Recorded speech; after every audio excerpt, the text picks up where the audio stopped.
vous pensez que les téléconseillers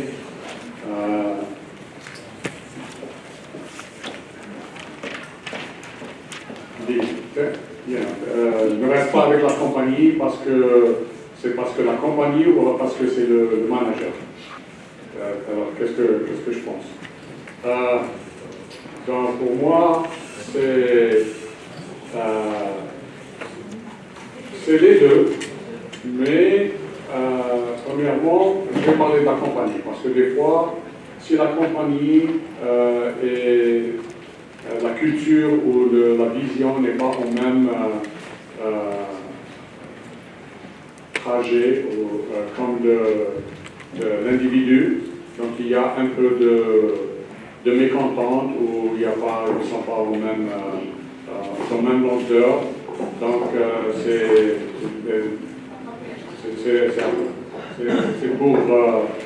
c'est à cause de la compagnie. Mais dans le call center, généralement, pour moi, c'est le supervisor, c'est le manager, le superviseur. Parce que ce qu'on parlait le matin, c'était se créer des relationships, de bonnes relations avec le téléconseiller, c'est très important. Parce que le job de téléconseiller, généralement, c'est un job très, très, très difficile, très, très dur. Des fois, je me demande comment ils le font, parce que je l'ai fait il y a longtemps et je ne veux pas le faire. Mais parce que tu es tout le temps bombardé avec les appels des clients, et il faut être toujours maîtriser l'information, être toujours positif. C'est pour ça que c'est un job qui est très difficile.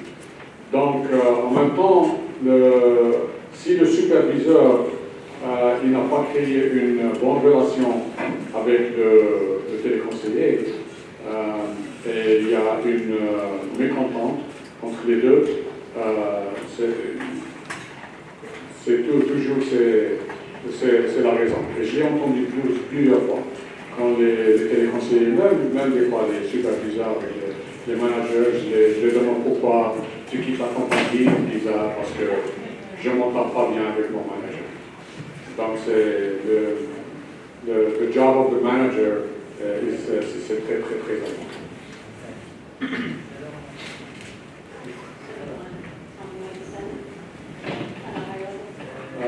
Yes. Oh, okay. Good. Yeah, I said that I think it's both. So the company usually is because there is no alignment sometimes between the employee and the company, maybe the vision, maybe the culture is not there, or maybe the pay, something is not at the company level. But in the call center, I think the biggest way usually it's the supervisor or the manager, because they have to build a relationship, because the job is very hard, and I do believe that that is the case. And I got to be more concerned. So we're going to repeat the question for you before you answer. We'd love for you to introduce yourselves, but I'll answer the question after Jared repeats it. And then if you wouldn't mind repeating the question.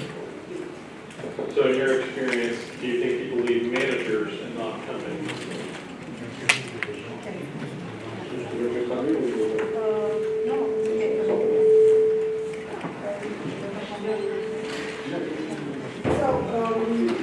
Of course, bien sûr, dans ce métier-là, la relation, l'entretien avec nos équipes doit être très très étroite.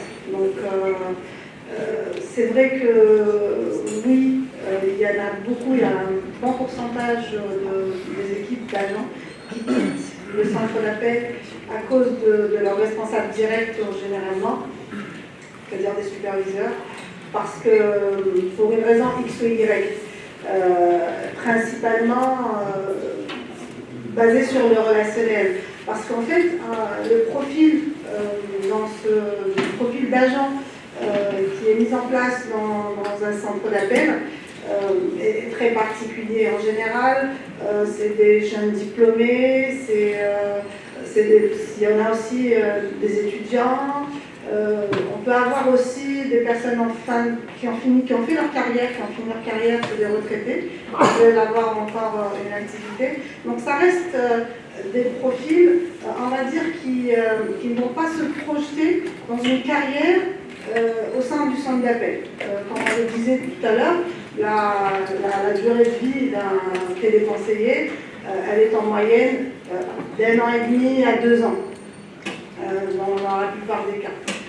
Donc pour pouvoir retenir son téléconseiller, sachant qu'il ne se projette pas sur du long terme, il faut bien entretenir cette relation, car il n'y aura pas beaucoup d'éléments qui vont l'encourager à rester longtemps. Donc si le matin il vient avec, sachant qu'il va être dans une atmosphère où il y aura beaucoup de tension, où il n'y aura pas ces moments-là de détente, il n'y aura pas des personnes avec qui il va vouloir discuter, il ne sera pas très motivé pour se réveiller le matin, sachant qu'il ne doit pas faire de retard, sachant qu'il y a une rigueur.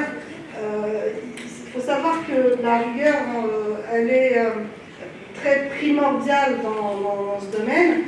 On peut avoir des remarques par rapport à un retard d'1 minute, par rapport à un retard sur la pause, par rapport à beaucoup de choses qui sont tolérables, plus ou moins, on va dire, tolérables dans d'autres secteurs d'activité. Mais dans notre métier, si on ne sait pas communiquer ce genre d'éléments qui sont, on va dire, c'est assez anodin, mais c'est primordial pour la réussite de notre activité. Donc si on ne sait pas communiquer ça, si on ne sait pas leur parler, si on ne prend pas en considération la sensibilité de tout un chacun, ça risque de tourner mal. Donc faisons attention à comment manager, comment interagir avec nos équipes pour les garder le plus longtemps possible, parce que c'est aussi c'est comme ça qu'on va construire les futurs managers, nos futurs superviseurs, nos futurs qualiticiens. C'est avec les personnes qui vont avoir cet esprit d'appartenance, parce qu'il faut aussi développer un certain esprit d'appartenance à l'entreprise. Et on aura un certain pourcentage, certains éléments qui vont se projeter, qui vont vouloir rester, évoluer dans ce domaine. Donc voilà un petit peu globalement ce que je peux dire à ce sujet. Alors, moi c'est Rania Haladen, je suis directrice de production au sein du centre d'appel Interfun.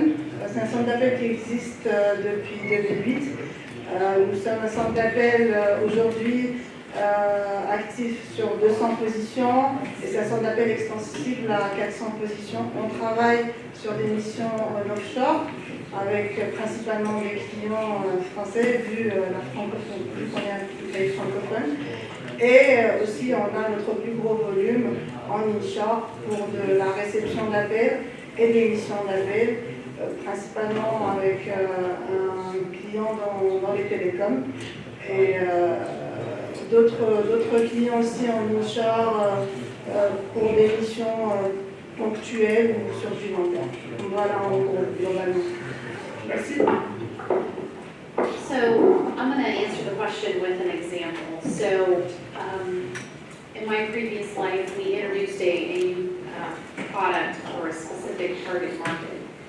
And it was not a new, it was a modified product, but not completely new.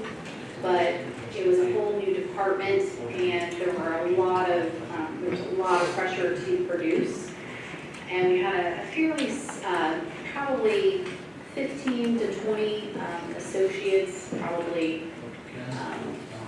1.5 supervisors over that group, and just a lot of pressure from our business partners to perform. And I can't, the environment was challenging for the associates. And what I would share is, when I was interviewed for a couple of my positions, typically a question that you're asked is, what's one of your greatest achievements in your career? And the one I chose actually was that I was able to retain all of the employees in this group. And because most of the positions I interviewed was within MET, people knew about this particular project, they totally understood what I meant by going through all of these challenges, trying to meet these goals with very little budget, lots of pressure, and still being able to engage your employees and not have any of them leave is a huge accomplishment. So what I would say is over my career, I've seen the engagement of a supervisor either serve the company really, really well because they've invested the time and built the relationship and was able to retain someone that you would typically lose because of the circumstances, or I've seen the opposite where we lose an employee that probably could have been saved had the manager been more engaged with the frontline associate. Thank you. In your view, what is the role of a manager in agent training? So let me first define manager. So I'm going to just define manager in this particular question as the direct reporting relationship. So typically in a call center, you hire classes at a time. So you're bringing in 20 to 25 people in at a time. At least that's how it is in the US. And you hire that many because you're anticipating some attrition. So what I view as the supervisor or the manager's role in training is from the very beginning, you're engaged in that classroom. You're starting to build the relationships with those people because obviously there's costs associated with losing people throughout that process. So if these people are going to report to you, why wouldn't you start investing at the very beginning? So my expectation for a supervisor for a new hiring class is that they are spending time in that classroom, building relationships, engaging, even possibly doing some of the training, maybe going over some of the procedures, some of their expectations, and it's not just a one-time visit. It is a regular visit in that classroom. I also see the supervisor's responsibility to team up those new associates with other people in the organizations, not just for training, that's part of it, so they're helping them learn the job, they're listening to calls, etc., but also to give them someone that they can talk to. It's almost like when you go to the lunchroom and you're the new kid to school and nobody wants to sit with you. So if you give them someone that they know and they're building a relationship with, they're more likely to stay with the company because they don't feel like that new kid that doesn't have anybody to sit next to in the lunchroom. So I see it as them just making sure that the trainees have a good experience with the company and stay engaged throughout the process.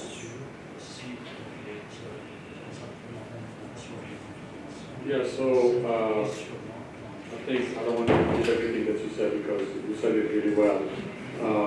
But frankly, the training is key for an agent. And the way I'm going to approach the question is the need for the direct manager, whether you call it manager or supervisor, to actually know the product themselves and they can take the call. I'm a big believer that a supervisor or manager is able to take calls, is able to do exactly what the agent does so that they can train them. In my career, I had played with different models on the frontline supervisor where they can be just a nice supervisor, they are a coach, they make sure that there's a relationship, they have a good relationship with the employees, but they don't know anything about the product. You know, you hire them from a different industry, and you say, it's okay, we're going to have a lead or a coach or someone to deal with the product itself, but I want you to just be a manager and a supervisor, but not knowing the product. And what I found is that supervisor or manager is not respected by his or her employees. So that's why I feel that it's very important for them to know the product and they can take calls so that they can take escalated calls. So if a customer is upset and they want to talk to a supervisor, then the supervisor can answer the call and they know how to do it, so they're not asking their employees, hey, show me where to go to this screen and figure it out. So later in my career, I became actually a very adamant about the supervisor knowing the product itself and they can do it. And it was kind of a must-have so that they'd be able to help train and coach these employees. So to follow up on that then, going a little bit off script here, but would you also say then that your management should probably be hired from internal, sort your resources in general, or so? In general, yes. Usually you end up probably 70–80% where they are groomed internally. There are people who started as an agent, they maybe went to quality monitoring, maybe they were a lead or coach for a while, and then they get into supervision because you want to make sure that they can have the supervisory skills. The flip side, which was we brought someone that has the supervisory skill, that was a manager or supervisor in another call center, and we just send them through the same employee training. So they come in, day one, they're not given a team, they go through the training, they go through like almost 3 months of, just like if they're an agent, before we give them to supervisor.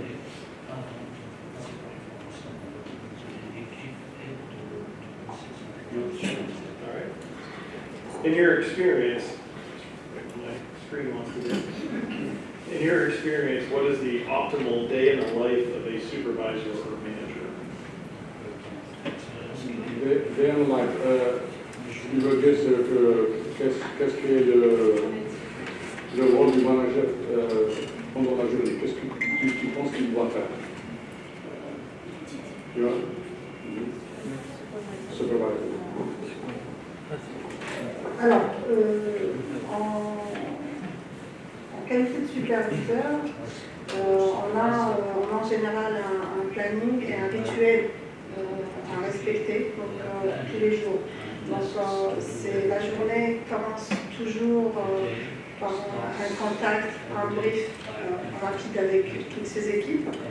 Et par la suite, on se concentre, on lance sa production bien sûr, on se concentre sur tout le travail qui doit se faire en parallèle avec la production, parce qu'il faut savoir aussi qu'un superviseur ne s'occupe pas uniquement du contact direct avec les équipes, les agents. Il a un travail d'analyse, de reporting pour bien sûr évaluer sa production de la veille et aussi préparer et planifier et se projeter sur sa production, le suivi de sa production durant la journée. Et là, c'est la première heure où ces agents, on va dire, s'échauffent, on peut utiliser ce terme-là, donc sur les premiers appels, et la journée démarre. Ensuite, on doit avoir une présence. Donc le superviseur, son rôle, c'est d'être présent sur sa plateforme. Il faut que ses agents puissent constater qu'il est actif, qu'il est là, qu'il les écoute, qu'il fait de la double écoute, qu'il les coach, qu'il sait exactement ce qui se passe sous le casque, qu'il soit capable de reprendre, de corriger, de féliciter, d'encourager. Parce qu'il faut savoir aussi que sur une plateforme, on a en général des téléopérateurs OD, c'est-à-dire des anciens, et on a fréquemment de nouveaux téléopérateurs qui intègrent les plateformes. On a parlé du phénomène du turnover dans ce domaine-là. Donc souvent on a des téléopérateurs nouveaux. Donc il ne faut pas se dire qu'un superviseur, c'est bon, il a son équipe, elle est formée, elle connaît le métier et c'est bon, il peut se proposer ou baisser un petit peu la cadence au bout d'un mois ou 2 mois. Parce qu'il en aura toujours des nouveaux, il faudra toujours qu'il soit là, il faudra toujours qu'il coach, il faudra toujours qu'il corrige, qu'il félicite, qu'il encourage, qu'il maintienne cette cadence. Et la journée continue jusqu'au break, c'est-à-dire à un moment donné, il doit reprendre ses équipes, encore faire un débrief sur ce qui s'est passé sur la matinée, reprendre les points positifs, reprendre les éléments à rectifier, voilà, après finir sur toujours une note positive pour encourager. Toujours, pourquoi on revient toujours sur l'élément positif parce que, encore une fois, ça rentre dans le relationnel. On ne peut pas rester uniquement sur du négatif parce que oui, on est là pour leur apprendre, pour corriger, mais on est là aussi pour que ces remarques-là soient bien prises en considération, sachant qu'on a affaire à différents profils, différentes interprétations, différentes personnalités. Donc, il faut toujours rester sur ses gardes quand on reprend nos équipes. Et ensuite, on enchaîne sur la deuxième partie de la journée, toujours garder en tête ce contact direct, rappel des règles, rappel des consignes, peut-être des ajustements, et toujours rester très proche de sa prod avec les écoutes, le coaching, jusqu'à la fin de sa production. Comme je reviens encore sur le mot, montrer à ses équipes que le superviseur qui est présent, il est là, c'est pas parce que c'est le chef de l'équipe qui doit rester dans son coin, uniquement se focaliser sur les reporting ou les statistiques. On consacre à ça un temps, c'est clair, mais l'omniprésence du superviseur est très très importante sur la réponse. Voilà.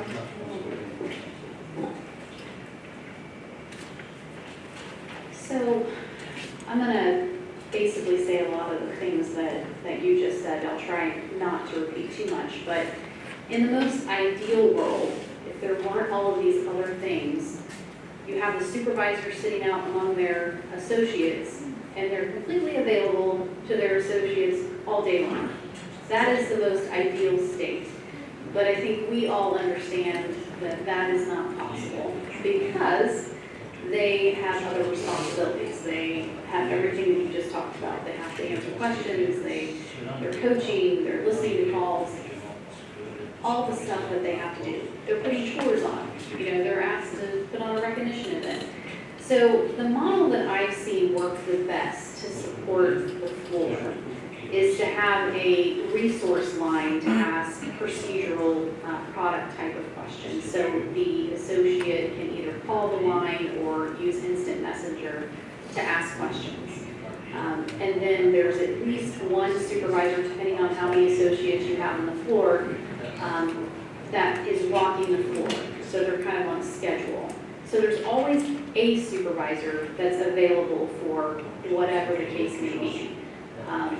And then the rest of the supervisors hopefully are available too, but if they're not and they're in a coaching session or whatever, there's at least one supervisor on the floor managing things. So I think we all know that the ideal model is not practical for everything that supervisors are asked to do, but I do think it's important that you have at least one supervisor available for emergencies, to help an associate be supportive and all of those things. So if that's not something that you've tried, as a previous manager, I heard all the time, I want to be able to do this and that, from a supervisor standpoint, but I'm pulled in all of these different directions. So I think you can have both worlds by having, a schedule for the supervisors where they're available, and hopefully you have this resource line as well, so that the supervisor is not just answering procedural type questions the entire time they're walking the floor. Same, I agree with everything that's said. I'm going to put another spin to it. For me, the supervisor's role is maybe 4 or 5 functions. One is building the relationship with the employees, so retention and being there for them. The second one is available to answer their questions, taking different path than Lisa. We don't have to agree on everything. Because I tried a group where they can call and get information, like an information center. But for me, it's the supervisor, the information center, because then they know that the employee is asking the same question over and over. They can either train them or figure it out that probably they're not the right person for the job. The third one is they're there to take escalated calls. Either, speaking to the customer, or diffusion situation. The fourth one is to listen to calls, either live, side by side, or remotely listen to calls so that they can help coach the employee.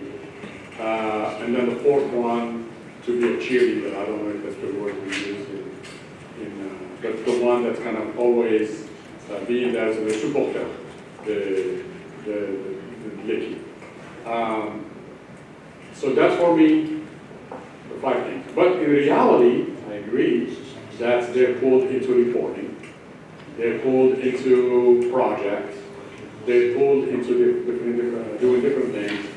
And the role of the call center or contact center leader, I'm talking about the person that's on the top that handles the budget, is to create that environment for the supervisor, where they have tools that they don't need to do reporting, that's already created for them. Either you have a reporting group or the system creates all of that for them. Or they have, if there are projects, special projects, don't pull them into the project, create the supporting team that does that. So that's where you get the supervisors sometimes they're actually in a tough situation because you're asking them to be there for the employees, but at the same time we're pulling them in other directions. So as leaders of the call center or the contact center, you have to think about that.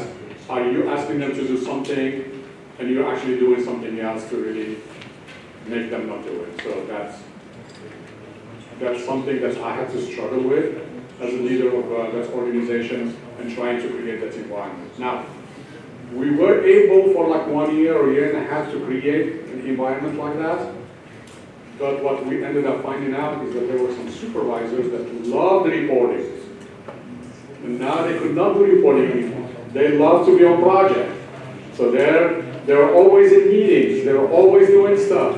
And they struggled. Actually, when we did that, they actually could not be a supervisor because they were hiding. We used to call it, they're hiding behind the screen, not actually supervisors. And then there were some supervisors that loved to do that and they loved it and they liked it because like, oh my God, I don't have to create that report anymore, thank you. It used to take me 2 hours and I didn't even know how to do it. So it's we had like an initiative to actually create that environment. So that's, and yeah, maybe open it. We'll go ahead and open it up for some questions. On the water. You're not on the right side.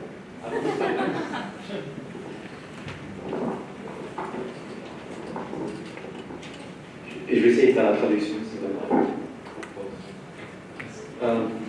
So my question is, and I'm basically trying to put a technology spin to this, right? Are there any technological tools, right, that can help the supervisor job?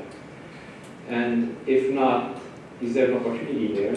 And I'm just randomly picking up stuff. I mean, could there be like a CRM-like, agent or associate relationship management tool that can help in terms of productivity the supervisor? Ma question, est-ce qu'il y a des outils technologiques qui peuvent aider le superviseur dans son travail pour être plus productif?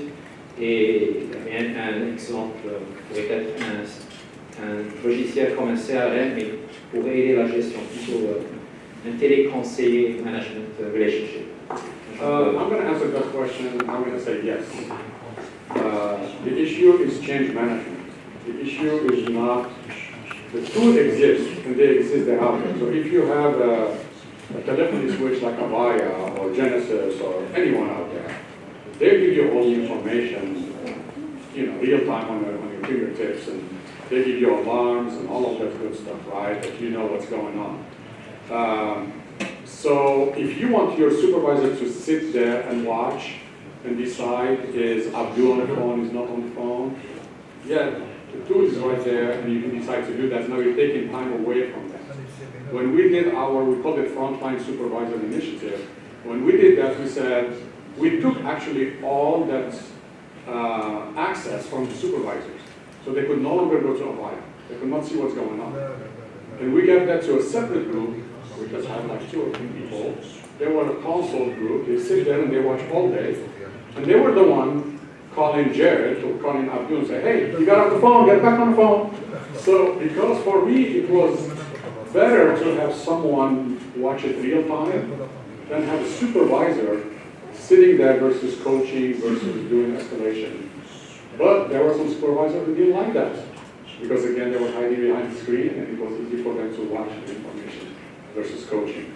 It's a change management and you have to really, if you do that, you have to really look at the profile of your supervisors and decide who are the ones that are going to fit the future and who are the ones that are not. From the reporting, all these tools, they can give you information, they can give you a lot of things that you really don't have to create reports. The other thing is as a leadership, you have to decide how many reports you want to do. What are you like? Because you can create millions of reports. There's like so much data. Like, oh my God, I like it that way. Yellow, red, blue.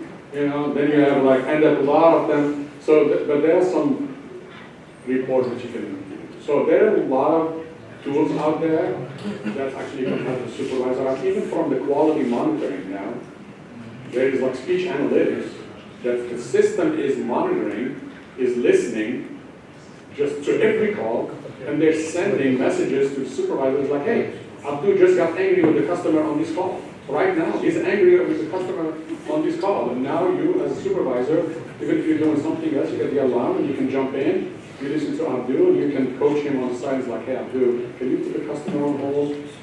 Let's talk about this. Or the discussion between the customer and Abdul went like very bad.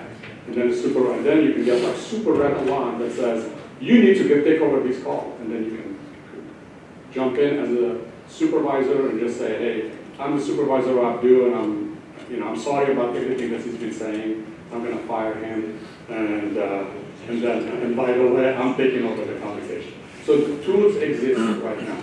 They're like, it's amazing the technology and the advances that are available, at least in the United States, that exist in that. So they I'll just go ahead. I'll just add to that. So I agree completely. I think I'll just take the change management just a little bit further. If senior leadership sets the culture, which is another, to me, there's 2 issues. The technology exists. Having senior leadership support the culture that you're looking for is important.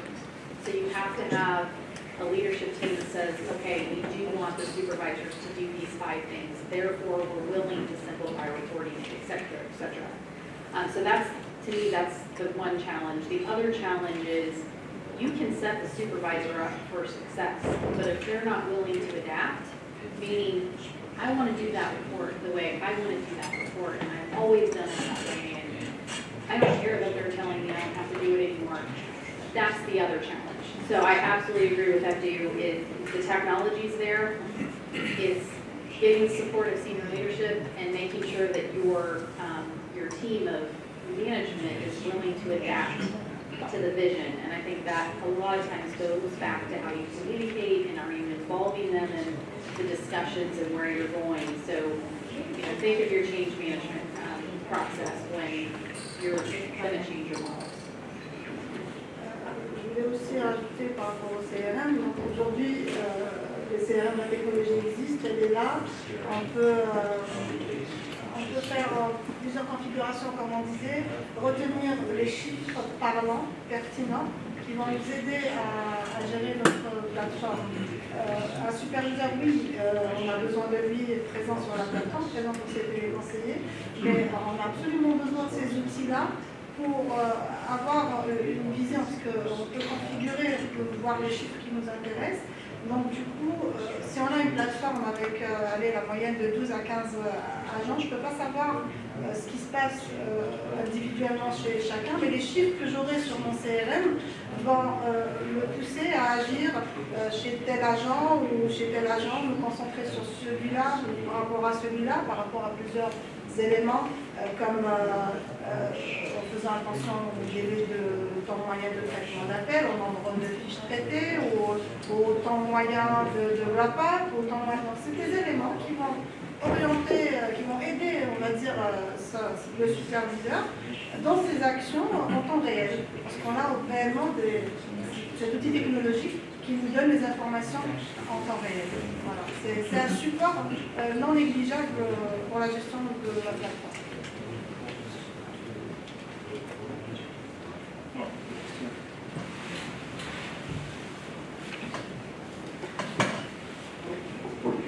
Est-ce qu'on doit favoriser dans le recrutement de téléconseillers les contrats CDD, c'est-à-dire à des durées déterminées ou à durée indéterminée? Ça, c'est la première question. La deuxième question, c'est si, par exemple, le centre d'appel appartient à un grand groupe, c'est-à-dire une entreprise assez importante. Donc, s'il appartient à une grande, est-ce qu'au bout d'un certain moment, on doit nous-mêmes, c'est-à-dire favoriser le choix du téléconseiller de faire carrière en dehors du centre d'appel? Parce qu'on sait très bien qu'un téléconseiller, ce n'est pas un métier que le téléconseiller doit passer toute sa vie à faire ce travail-là. Est-ce qu'au-delà, par exemple, de 2 ans, on donne cette chance au téléconseiller de partir dans d'autres départements, d'autres directions, ou au contraire, parce que déjà on voit, c'est-à-dire après plusieurs années de métier de téléconseiller, on voit que le rendement, il commence à diminuer exactement au bout, c'est-à-dire déjà de la 2e année. Donc, est-ce que, c'est-à-dire il faut aussi penser au plan de carrière de ces gens-là, c'est-à-dire c'est un capital humain. Est-ce que déjà on pense à les faire sortir de ce centre d'appel au bout d'un certain moment, ou au contraire on continue à le laisser tout en sachant que son rendement ne sera pas comme le premier, deuxième, comme la première année? Durée déterminée ou indéterminée, aux États-Unis, on a la même chose. C'est généralement quand on recrute quelqu'un, généralement c'est un job, c'est indéterminé.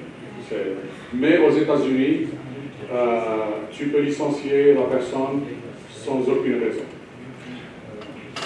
Et ils peuvent venir et te dire je quitte sans aucune raison. Donc it's two ways. Ils peuvent quitter et tu peux les licencier, pas de problème. Bien sûr, c'est pas licencier, il faut avoir une bonne raison et tout, mais la régulation, c'est pas aussi comme en Algérie. Mais on a des fois des durées déterminées. C'est ce que je parlais le matin, les temporary workers. Ça, c'est des compagnies qui, je leur dis, j'ai besoin de quelqu'un pour 6 mois, il vient pour 6 mois, et puis même, si c'est 3 mois, et je voulais 6 mois, je peux leur dire, je n'ai plus besoin de l'employé. Ça, c'est comme ça qu'on fait. Quand on n'est pas sûr, on commence avec les temporary employees, mais généralement, on recrute et on décide à licencier ou à ça. Du point de vue de la carrière, 2 ans c'est bien. Donc, des fois, turnover is good in a call center parce que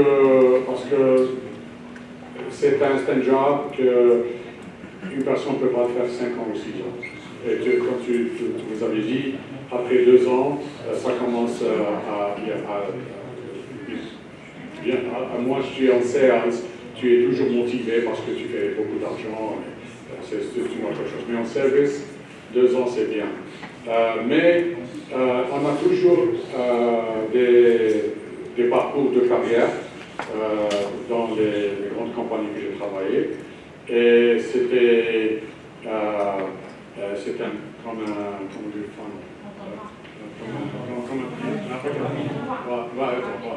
ça commence, il y a beaucoup de... Un pyramide, voilà. À la base, il y a beaucoup d'opportunités. Le superviseur, c'est un peu moins. Quality manager, c'est un peu moins. Manager, et puis le top, c'est juste une personne. Donc, si tu es juste un call center, tu es limité à ça.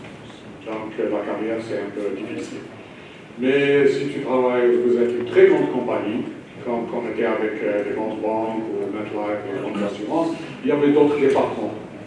Donc, on a fait le partenariat avec d'autres départements. On leur a dit, hey, on a des agents ici qu'on va les éduquer, ils vont avoir le métier, ils vont savoir le produit, ils vont être très bons employés pour vous. Ah oui, c'est le call center, c'est ce qu'on nous disait. Et puis, ils aimaient nos employés parce qu'ils venaient, ils savaient tout. Ça, si vous avez ça c'est très bien de les amener dans son domaine.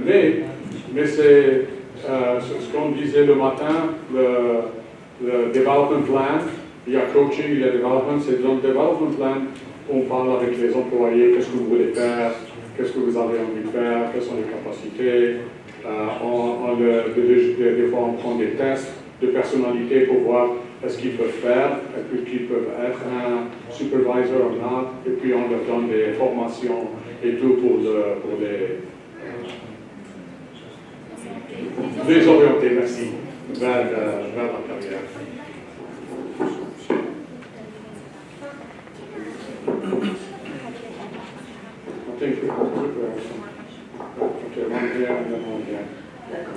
Je me permets d'intervenir parce que je voulais rajouter quelque chose à ce que vous avez dit, M. Hassan. D'abord, pour présenter un peu, je représente la société Telux, qui fait partie, je m'excuse, d'Atus Mena. Donc, on a des activités assez différentes. Je voudrais parler justement du centre de contact Telux. On est 4 aujourd'hui.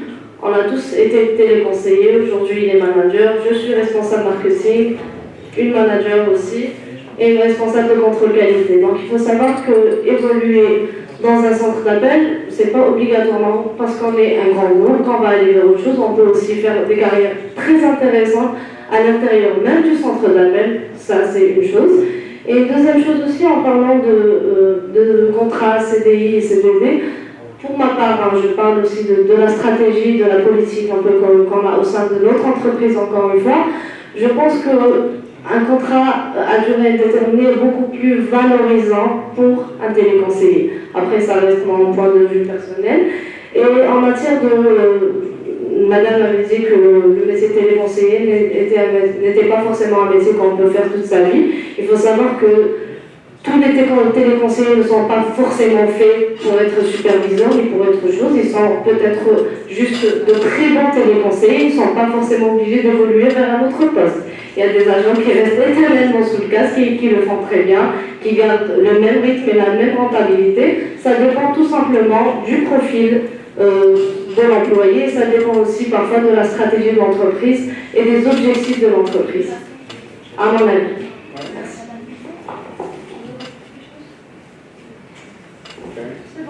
Ok, merci. Une question ici.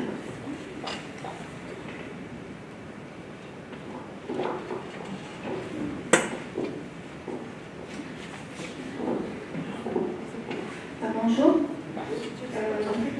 I have a question, which is too long. That's why I wrote it down. Do you mind if I read it for you, please? Yes, please. Okay.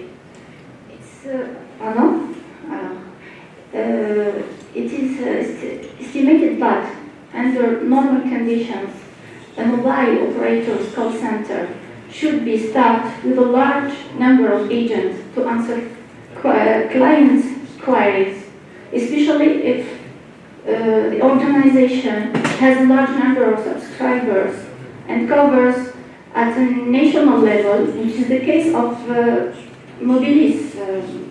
Okay? However, the current situation with our call center, we are short-staffed and most of our agents are assigned to other urgent or important tasks, and therefore there is a difficulty in managing in real time all queries. My question is, how can we, as the deputy managers or operators manager, solve this issue without affecting the quality of services we are providing to our clients? Good luck. Thank you. Yeah, great. So they are short-staffed as a company, and this is a telecommunication company, and it's estimated that if you're a large company, you should have a large staff. And now, recently, they've been short-staffed, and they haven't been answering all their questions for their employees. So she's asking, do we have a magic wand to actually solve the problem of, how do you staff quickly, or how do you solve the situation? So, you can start. I have no idea. Maybe 50% by using technical assistance. Well, I think one is how. Okay, so one is is it temporary? Is it that you know that you need, I'm just going to use an example, 100 employees, and you have 50, and you just need to staff for 50. You know that you need to get to 15, you have the approval in your budget that you're going to go to 15. Or is it 100, and then telling you, no, 50, that's all you can hire, sorry. There is nothing we can do without the budget, I'm making it. So that's one scenario. The other scenario is you're approved for a budget of 100, you have 100, but all of a sudden you launched a lot of product and you're getting more calls that you have anticipated, and now you know you need 200 and you need to convince your management that you need to add 100. So if it's a question of just timing to get to the 100 or to get to the right staffing, then it's really about setting the expectations first with your management team that it's going to take us 2 or 3 months to get to the right level so we can start answering those questions, because you might be getting a lot of questions why you're abandoning 50% of the call every day. So that's, you want to say, yeah, I'm going to be abandoning calls for the next 4 months because I need to train, I need to hire, I need to get them. So get used to it. Don't talk to me for the next 4 months. The goal is 50% abandon rate, so let's change that. And actually we did that. Sometimes we had this huge increase that we were not anticipated, and we said, hey, it's not our fault and we need to change. Now, it's also an opportunity for you to look at, like I was saying, like I talked about this morning, is, and it might take a while to change it, maybe with technology today you can do it faster, is can you actually start automating some of the calls and sending them into an IVR? I mean, the other thing is, do you want to do this yourself? Do you want to go to and outsource some of these calls to a third-party prestataire, and you go to them and you say, hey, look, I need you for the next 6 months or a year to help me staff up. So instead of you doing everything, you can actually partner with another organization to help you come to speed into market. So, because you might have only 2 or 3 trainers, but if you bring a prestataire to come in, they might, bring their trainer, they learn, and now they can hire. So you're adding more people into the pipeline. Those are some of the 2 things that come to mind. Just some like short-term things that I probably are already doing is look at where the largest volume is coming in, and if you can make some changes to the schedules to try to answer more calls. You can make some changes to schedules so that you're better equipped for the calls. If you have the budget to pay overtime, that may be another short-term solution. I think Abdu made pretty much all the points I would have made. Is I think at that point you have to make a decision strategically on. A lot of times vendors is a good solution because that volume may not always be there. So you can staff up and staff down. There's some flexibility if you use a vendor where they're taking on the risk of the employees and that piece. So I think it really depends on, do you expect this volume to continue? Is it going to be a seasonal thing? And there are certainly things you can do in the very short term, but ultimately, if you're over half understaffed, even paying overtime and changing schedules is not really gonna make that much of a difference. You're gonna have to set the expectation that you're gonna have a high abandon rate, and these are the things that we're gonna do in the short term, and here's the long term.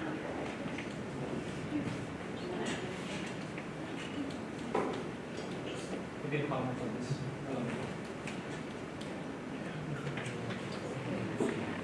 So what do you think of using maybe some features of telephony system, like it cannot be used like visible queues to reduce abandon rates, I mean callbacks?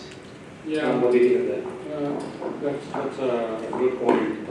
There is, I think, there is technology here that helps, but it's going to be short term, and it's not going to help you in case if you're abandoning 50%. It's really a high rate. So yeah, but it is something that you can use. The technology that exists is if you have a time of a day or where you have a lot of calls and you cannot answer them.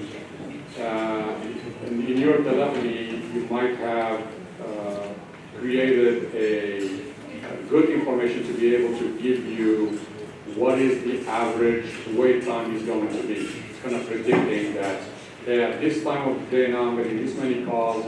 I know it's going to be a wait time of 15 minutes or 30 minutes. So what we do in the state, and I think every company, almost every company is doing it now, they would say, okay, the wait time is 30 minutes. You're welcome to wait, or you can press 1 and we call you back in 30 minutes. You're not going to lose your place in line. You're still going to be like you're still holding. And then you press 1, and if you press 1, we're going to, when your turn comes in 30 minutes or 25 minutes, we call you back. And then we just make, if you press 1, then it comes back and say, is your phone number 415-404-8860? Yes, press 1, you press 1, and then thank you. And then they might ask you to record your name. Please record your name, so Abdul Hassan. And then, so later on, when we call back, it says, we are calling Abdul Hassan, and then my name, and then you pick up. So that's another one. So for you, that might help from the customer experience. The risk, if you have a high abandon rate, that you're not going to call them back, because by the time you finish the day, they all told you, yes, call me back, and then run. In cases we have short staff, so Yeah, we exactly. need to call them back. Yeah, that's what I'm saying. You might, if you have, that's if you are like just, dealing with like time of the day where you have a little bit of, you're understaffed for like 3 or 4 hours, and you have to shift the volume to the rest of the day. Yeah, I know about your situation. And I think We discussed about it Yes, we yesterday. already talked about it. yeah, and I've gotten into the situation where we would have we call it telegreer, No, that's right. where instead of having the automated, which the automated is better, but if you have a situation where you just have somebody get on the front end of the calls and just start taking messages, just to like clear out the queue, it's still not going to work if you're 50% understaffed, but it will help if you have peaks of volume. So I would just be cautious, as I've gotten myself into a situation where we started taking messages like that, and then we can never call them back. So it's the same thing. So you just have to be careful. If you're busy all the time, if you're 50% understaffed, there's really nothing in the short term that's really going to help you. I would plan for the longer. You're going to have to ride the wave until you get to your longer term plan. You can either hire the people or you can partner with someone else. Okay, I think we're good. I think we are. Do we have a break before the Yeah, I workshop? think it's a small, well, which seems, yeah, I think we don't have a break, but we'll take 5 minutes break. So there's 3 workshops. I think you guys may have already chosen your workshop. So 5 minutes.